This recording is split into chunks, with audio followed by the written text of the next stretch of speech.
안녕하세요. 브라보라이프입니다. 누구나 결국은 은퇴를 맞이합니다. 100세 시대가 되면서 수명이 급격히 늘어났습니다. 그래서 은퇴하고 나서의 인생 후반전이 정말 길어졌습니다. 이 후반전의 삶은 현역에서 일할 때 얼마만큼 노후 준비를 했느냐에 따라 좌우됩니다. 돈 준비, 건강 준비, 친구 준비, 이렇게 세 가지가 가장 중요하다고들 합니다. 실제로 노후 걱정은 많이들 하시는데 본인이 어떤 준비를 해야 하고 또 준비는 제대로 하고 있는가에 대해 잘 모르시는 분들이 의외로 많습니다. 그래서 노후 준비 상태를 체크할 수 있도록 10가지 체크 항목을 준비했습니다. 10가지 항목을 스스로에게 진지하게 물어보시고 각 항목마다 완벽히 준비되었다고 생각되시면 10점, 양호한 편이면 7점, 다소 부족하시다면 4점, 생각도 안 해봤거나 준비가 없었다면 1점으로 점수를 부여하세요. 다 마치신 다음에 총점을 합산해 보십시오. 당신의 준비 상태가 점수화되어 나옵니다. 자, 시작합니다. 첫 번째, 당신이 받는 연금이 얼마의 금액이 몇 살 때부터 들어오는지 알고 계십니까? 기초연금, 국민연금, 개인연금, 주택연금, 퇴직연금 등 연금의 종류도 많고 또 이 연금들의 수령 가능 시기, 금액 제한사항 등 각각 다 다른 특징을 갖고 있습니다. 본인이 받는 연금의 특징과 수령 시기 금액을 잘 파악하고 계시면 4점, 3층 이상의 연금을 생각해 놓으셨다면 7점, 월연금 수령액이 300만 원이 넘으시다면 10점 가능합니다. 부연 설명드리면 우리나라에서 노년의 평균 최소 생활비가 개인 기준으로 104만 원입니다. 부부 기준으로는 174만 원입니다. 반면에 국민연금 수령 평균이 약 90만 원으로 부부 최소 생활비의 절반 정도밖에 안 됩니다. 국민연금 수령액을 높이는 방법은 제가 별도로 올린 영상을 참조해서 시청하시고 이렇게 턱없이 부족한 국민연금만 믿고 매달려서는 망합니다. 미리미리 퇴직연금, 개인연금 등에 추가 가입해서 연금소득을 보완해 두셔야 합니다. 금융소비자 정보 포털인 파인에 방문하시면 본인의 국민, 퇴직, 개인연금 정보를 한 번에 조회 가능합니다. 내 연금이 적정 노후 생활비 대비 얼마나 부족한지도 조회할 수 있고 부족한 경우에는 매달 얼마씩 추가로 납입하면 되는지도 알려줍니다. 노후를 위해서는 연금에 대해 박사가 되어 있어야 합니다. 두 번째, 퇴직 후 연금 받기 전까지 소득 공백기에 대비책이 있습니까? 직장인 평균 퇴직 연령은 50대 초반입니다. 국민연금 수령은 일반적으로 65세입니다. 그래서 10년 이상의 소득 공백기가 발생합니다. 이 시기에 퇴직하면서 갑자기 소득 절벽이 생기지만 자녀의 학비와 소비 지출은 오히려 더 늘어나는 시기입니다. 이 고난의 행군 시기에 버티게 해줄 수 있는 징검다리 소득이 필요합니다. 조금 빨리 받을 수 있는 개인연금이나 월세를 받을 수 있는 부동산 임대 사업을 고민해야 합니다. 퇴직연금과 연금저축도 55세부터 수령할 수 있어 소득 공백기에 가교연금으로 사용할 수 있습니다. 목돈이 있으신 분들은 무리하지 않는 범위 내에서 소규모 상가를 구입해서 월세를 통해서 현금 흐름을 만들어 놓는 것도 권장합니다. 세 번째, 은퇴 전에 부채를 모두 갚을 수 있습니까? 은퇴하시기 전에 무조건 부채는 모두 갚아야 합니다. 왜냐하면 은퇴 후 소득이 급감했을 때 생활비도 부족한 상태에서 대출이자까지 갚으려면 정말 고통스러워집니다. 우리나라 가계의 3분의 2가 부채를 갖고 있고 부채 금액은 평균 7천만 원이 됩니다. 대부분 부동산 구입하기 위해 대출이 생긴 것이고 조금씩 갚아가지만 은퇴 때까지 대출이 남는 경우가 많습니다. 은퇴 후에 남은 빚은 생활비를 깎아먹고 잘 못하면 경매의 보유 부동산도 헐값에 넘어갈 수도 있습니다.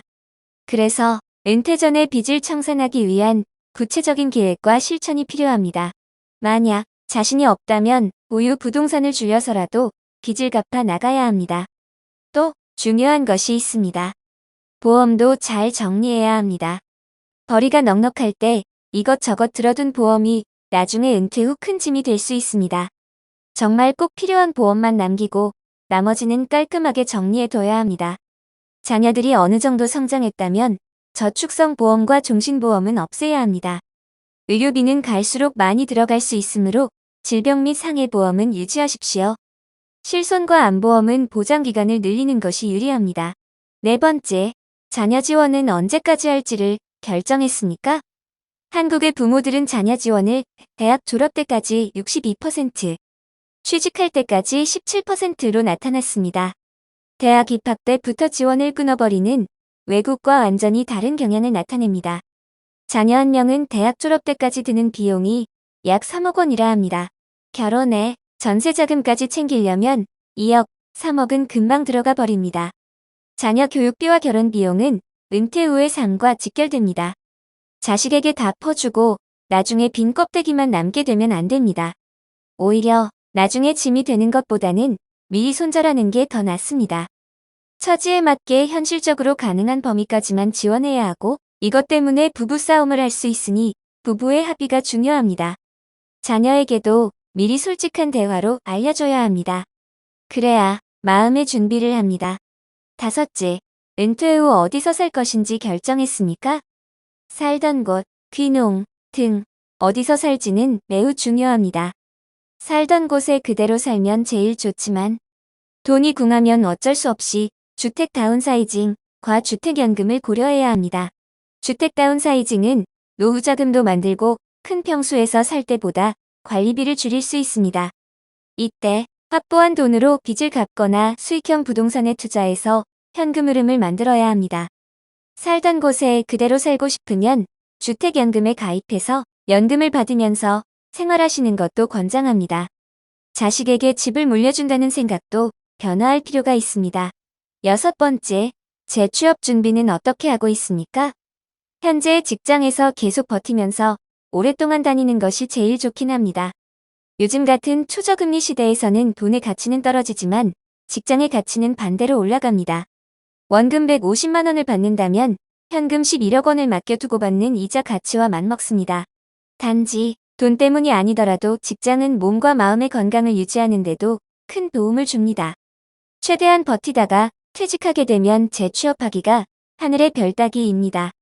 재취업에 계속해서 실패하다 보면 지쳐서 급한 마음에 창업에 뛰어드는 분들도 많습니다. 자영업 4년 생존율이 30%밖에 안 됩니다. 준비 안 된 창업은 지옥문을 여는 것입니다. 조금이라도 재취업 가능성을 높이려면 퇴직 전부터 필요한 교육이나 훈련을 받아두세요. 또 사람을 많이 알아두세요. 주변 인맥을 통해 일자리를 얻는 경우가 가장 많습니다. 일곱 번째, 노후에 즐겨 할 수 있는 놀거리를 준비하고 있습니까? 은퇴 이후에는 일상 자체가 여가 생활입니다. 시간이 넘치고 넘칩니다. 이 시간을 잘 보내야지 행복하겠죠. 우리나라 사람들이 가장 많이 하는 여가 활동은 TV 시청 46%, 인터넷, SNS 가 15%, 그 다음이 게임과 산책 순입니다. 이것들도 좋지만 좀 더 큰 성취감을 즐길 수 있는 것에 도전하십시오. 자원봉사, 악기 연주, 목공, 서예 등 좀 더 시간과 노력이 필요한 것에 도전해 두면 정말 좋습니다. 직장 다니는 동안 미리 다양한 시도를 해보고 동호회 활동을 해서 둥지를 마련해 두면 은퇴 후 바로 활용할 수 있어서 좋습니다. 여덟 번째, 평생을 함께할 친구가 있습니까? 친구가 없다면 고독한 말년을 보내면서 큰 고통을 겪어야 합니다. 마음을 터놓고 얘기할 수 있는 친구의 수와 행복은 비례한다고 합니다. 친구를 만들고 좋은 관계를 유지하기 위해 시간과 노력을 미리 투자해야 합니다. 아홉 번째, 규칙적인 운동으로 건강관리를 하고 있습니까? 오래 사는 것보다 건강하게 사는 것이 더 중요합니다. 50대 넘어가면 만성질환이 드러나기 시작합니다. 그리고 근육량이 10년마다 10%씩 감소합니다. 근력 운동을 일주일에 3번 이상 꾸준하게 하지 않으면 나중에는 두 발로 걸어 다니는 것도 힘들어지게 됩니다. 균형 잡힌 식생활, 규칙적인 운동은 기본 중에 기본으로 챙겨야 하는 것입니다. 마지막, 열 번째, 은퇴 후의 삶에 자신이 있으신가요? 앞에 9가지를 듣고 느끼시는 것이 있으신가요? 은퇴하면 나와 나의 가족들에게 어떤 변화가 주어지는지, 그 변화의 크기가 어떤 고통을 줄 수 있는지, 일단 위기감을 느끼고 있느냐가 가장 중요합니다. 위기감을 느껴야지 대비도 하고 계획도 세울 수 있습니다. 돈은 얼마나 부족하고 생활비를 어떻게 줄이고 내가 갖고 있는 것이 얼마나 되고 이를 재배치해서 현금 흐름을 만들고 하는 것을 머릿속에 뚜렷하게 그리고 있어야 합니다. 건강은 어떻게 챙기고 취미와 친구 만들기 위해 어떤 노력을 할 것인지도 계속 고민해야 하는 일입니다. 그리고 감을 잡으셨다면 자신감을 가지십시오. 자, 앞에서 10가지를 모두 체크해 보셨나요? 90점 이상이면 신계에 진입하신 분입니다. 70점 이상이면 상당히 우등생입니다. 50점 이상이더라도 만회할 수 있는 희망이 많습니다. 그 이하는 위기감을 느끼시고 준비를 좀 더 서두셔야 합니다. 스스로에게 진지하게 물어보고 고민하시면서 부족한 부분을 체크가 되셨다면 하는 바람입니다. 그 과정에서 노후 준비가 완성되어 갈 것입니다. 여러분의 행복한 브라보 라이프를 기도드립니다. 감사합니다.